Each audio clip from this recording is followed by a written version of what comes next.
बलियापुर के सोमू के माँ बाप की एक एक्सीडेंट में मृत्यु हो जाती है। उसके पिता का एक होटल था जो बहुत अच्छा चलता था। पिता की मृत्यु के बाद धीरे धीरे वहाँ ग्राहकों का आना लगभग बंद हो गया और सोमू की माली हालत बहुत खराब हो चुकी है।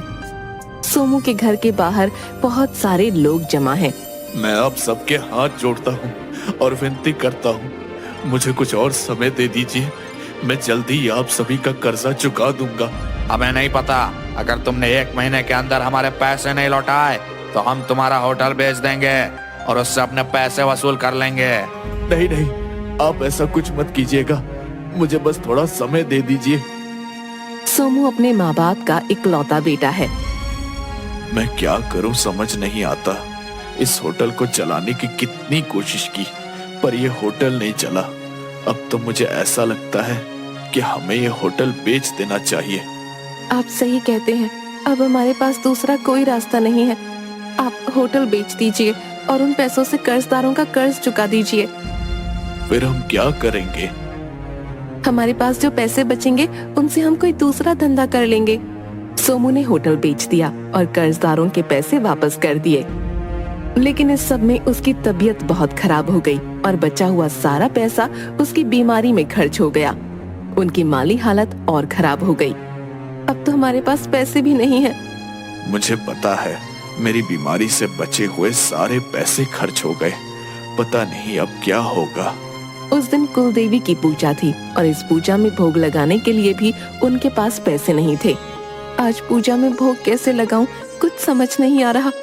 ऊपर वाले ने जो हमारे पास छोड़ा है उसी का भोग लगा दो। उर्मिला ने रसोई घर के डब्बे देखे। उसे सिर्फ थोड़े से चावल और जरा सा बेसन मिल गया। उस बेसन से बिना पकौड़ों की कढ़ी बना दी और चावल उबाल दिए।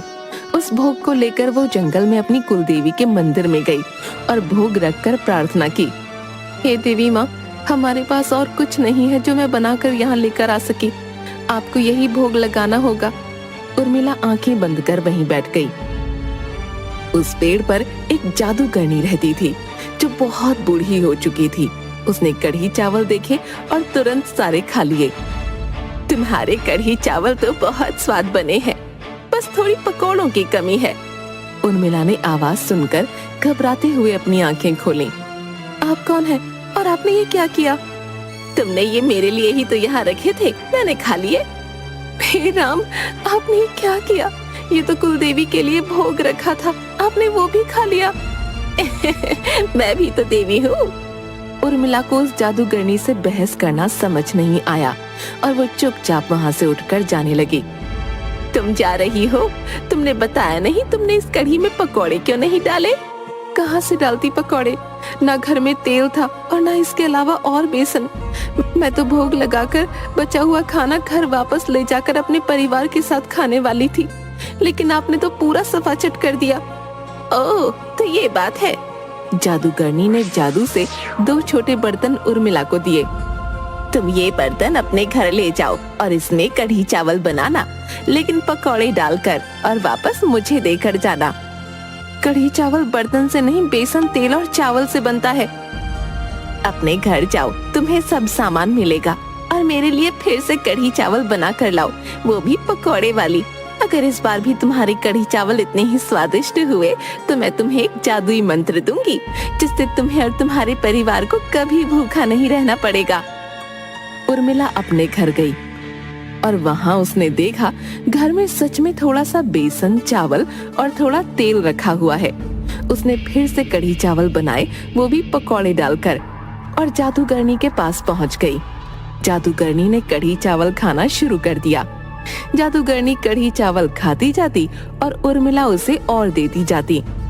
थोड़ी देर के बाद उर्मिला को लगा कि वो सारा खाना खा लेगी, लेकिन फिर उर्मिला ने देखा कि जादूगरनी ने इतने कढ़ी चावल खा लिए, फिर भी बर्तन के कढ़ी चावल खत्म ही नहीं हो रहे थे। तुमने इस बार पहले से भी ज्यादा स्वादिष्ट कढ़ी चावल बनाए थे। मुझे एक बात समझ नहीं आ रही, आपने इतना सारा खाना खाया, फिर भी इन बर्तनों में कढ़ी चावल खत्म नहीं हुआ। यही तो जादू है। ये कोई मामूली बर्तन नहीं है, ये जादुई बर्तन है। इन बर्तनों में तुम कढ़ी चावल बनाना और बेचना। तुम्हारे ये बर्तन कभी खाली नहीं होंगे। बस मेरी एक बात याद रखना, तुम्हें इन कढ़ी चावलों का ग्राहकों से हमेशा उचित मूल्य ही लेना होगा, नहीं तो ये जादू खत्म हो जाएगा। आपका बहुत बहुत धन्यवाद। उर्मिला खुशी खुशी वो जादुई बर्तन लेकर अपने घर की तरफ गई और सोमू को सारी बात बताई।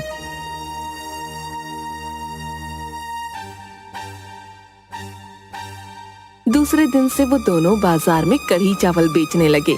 जो ग्राहक एक बार उर्मिला का बनाया कढ़ी चावल खाता, हर रोज वही कढ़ी चावल खाने आता। धीरे धीरे उनके कढ़ी चावल लोगों को बहुत पसंद आने लगे और उनके कढ़ी चावल के मेज के आगे लोगों की लाइनें लगने लगीं। अरे वाह भाई वाह, क्या कढ़ी चावल बनाती हो बहन, मजा ही आ गया। भाई मैं तो चाहे घर से जो मर्जी खा लूं, जब तक यहाँ के कढ़ी चावल ना खा लूं पेट नहीं भरता। अरे वाह, थोड़ा सा कढ़ी चावल और डाल दो इसमें। अरे हाँ लो ना, और लो। उर्मिला, ग्राहकों की संख्या बढ़ते देखकर मुझे ऐसा लगता है कि हम अपना होटल वापस खरीद पाएंगे। मुझे नहीं लगता कि वो समय इतना जल्दी आएगा। हमारे पास ग्राहक हमारे कढ़ी चावल के स्वाद के लिए नहीं, बल्कि उसके दाम की वजह से आते हैं। तुम्हारा मतलब क्या है? पूरे बाजार में एक प्लेट कढ़ी चावल 40 रुपए का बिकता है, हम सिर्फ 5 रुपए में बेचते हैं। हाँ, हमें थोड़ा मुनाफा कमाना चाहिए। इसलिए बोल रही हूँ कि सारा दिन धूप में बरसात में खड़े रहने के बावजूद हम कम मुनाफा कमाते हैं। हमारी स्थिति को पहले जैसा करने के लिए हमें अपने कढ़ी चावल के दाम बढ़ाने होंगे। तुम उस जादू करने की बात भूल रही हो।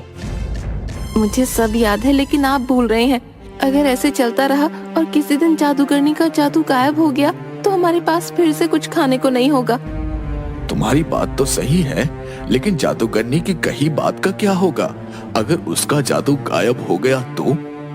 अगर हमारे पास फिर से पैसे आ जाएंगे और ये जादू गायब भी हो जाएगा तो भी हम उन पैसों से कुछ तो कर ही लेंगे ना। लेकिन इस तरह 5 रुपए में एक प्लेट कढ़ी चावल बेचकर जिंदगी का गुजारा कैसे कर सकते हैं? उर्मिला की बात मानकर सोमू ने कढ़ी चावलों के दाम 5 से बढ़ाकर 10 रुपए कर दिए। फिर भी बर्तनों में कढ़ी चावल खत्म नहीं होते थे। देखा, जादूगरनी को भी पता है कि हमने अपने कढ़ी चावल के दाम दूसरों से कितने कम कर रखे हैं। हाँ, हम कुछ ज्यादा ही कम मुनाफा कमा रहे थे। सब ठीक चलता रहा। कुछ समय बाद एक दिन फिर से उर्मिला ने कहा, हमें लगता है अभी भी हमारे कढ़ी चावलों के दाम कम है। हमें ये 10 रुपए की जगह 30 रुपए में बेचने चाहिए। हाँ, महंगाई भी तो कितनी बढ़ गई है। कल से हम कढ़ी चावल के दाम 10 की जगह 30 कर देते हैं। दूसरे दिन से उन्होंने कढ़ी चावलों के दाम 10 की जगह 30 रुपए प्रति प्लेट कर दिया। फिर भी दुकान पर ग्राहकों की लाइन लगी रहती थी। अरे उर्मिला ने तो अब कढ़ी चावल के दाम बढ़ा दिए हैं, लेकिन स्वाद के लिए इतना दाम तो चुकाना ही पड़ेगा। सही कहा ना भाई? बिल्कुल 100% सही बात कही है भाई। उस दिन शाम को उर्मिला और सोमू के लिए बर्तनों में कढ़ी चावल नहीं बचा।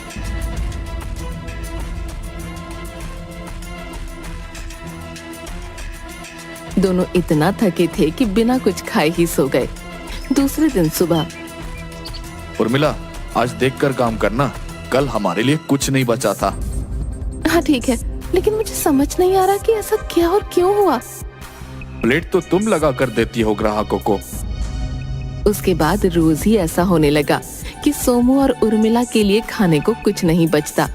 वो इतने थके होते कि वापस आकर कुछ पकाकर खाने की भी हिम्मत नहीं बचती, तो वो रोज बाहर से खाने के लिए कुछ लाने लगे। इस हफ्ते हमारे पास ज्यादा पैसे नहीं बचे हैं। हाँ, हमने रोज रोज बाहर से खाना जो लिया है। तो क्या करें?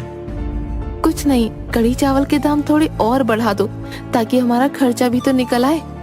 तुम ठीक कहती हो। आज से कढ़ी चावल के दाम 30 की जगह 35 रुपए प्लेट कर देते हैं। उन्होंने कढ़ी चावलों के दाम 30 की जगह 35 रुपए प्लेट कर दिया। लेकिन उस दिन दोपहर होते होते ही बर्तनों में कढ़ी चावल खत्म हो गए और उन्हें घर वापस आना पड़ा। 2-4 दिन ऐसे ही चलता रहा। अगर आधे दिन में ही हमें दुकान बंद करनी पड़े तो ऐसे कैसे चलेगा? उर्मिला, तुम सही कह रही हो। इस तरह तो हम कुछ भी नहीं कर पाएंगे। अब हम 35 की जगह कढ़ी चावल के दाम 40 प्लेट कर देते हैं। हाँ, यही सही रहेगा। आधे दिन में ही हम उतना मुनाफा कमा लेंगे जितना पहले कमाते थे। दूसरे दिन से दोनों ने कढ़ी चावलों के दाम 35 की जगह 40 रुपए प्लेट कर दिया। उर्मिला घर से जितने कढ़ी चावल बनाकर ले गई थी वो सिर्फ 10 प्लेट हुए। उसके बाद बर्तनों में कढ़ी चावल खत्म हो गए। दोनों को 1 घंटे बाद ही घर वापस आना पड़ा। मुझे लगता है जादूगरनी ने अपना जादू वापस ले लिया है। तुम सही कह रहे हो। हमारे पास कितने पैसे बचे होंगे? ज्यादा नहीं, सिर्फ 400 रुपए बचे हैं। इतने में तो कुछ भी नहीं होगा। ये सब हमारे लालच की वजह से ही हुआ है। अगर हम कढ़ी चावल के दाम 5 से 10 ही रखते तो आज हमें ये दिन नहीं देखना पड़ता। मैं भी आती हूँ।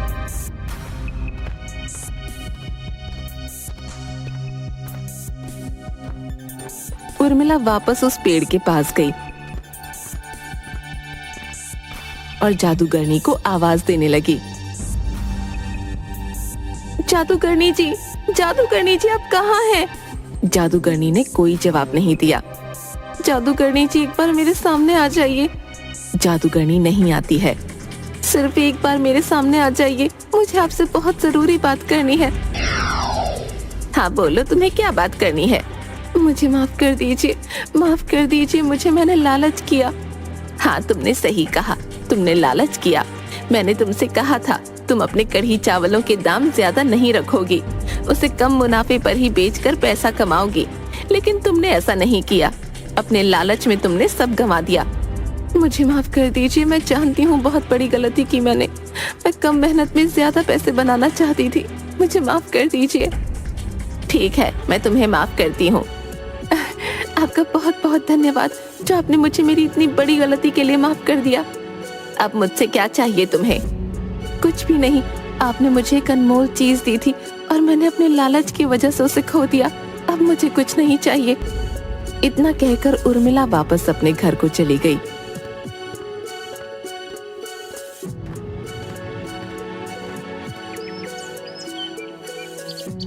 दोनों ने काम की तलाश के लिए बहुत मेहनत की। लोगों के पास गए, दुकानों पर गए, लेकिन किसी ने उन्हें कोई काम नहीं दिया। 2 दिन बाद दोनों रात को घर में बैठे हुए अपने किए पर पछता रहे थे। तभी जादूगरनी आई।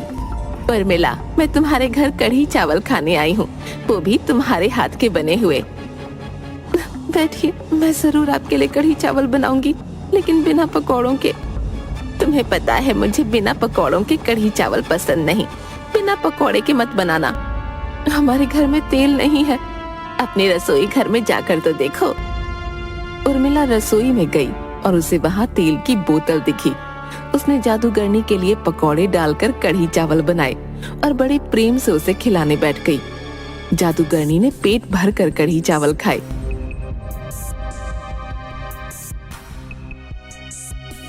चलो अब मैं अपने घर जाती हूँ, लेकिन जब भी मेरा दिल कढ़ी चावल खाने का करेगा तो मैं तुम्हारे घर आ जाया करूँगी। जरूर आइएगा।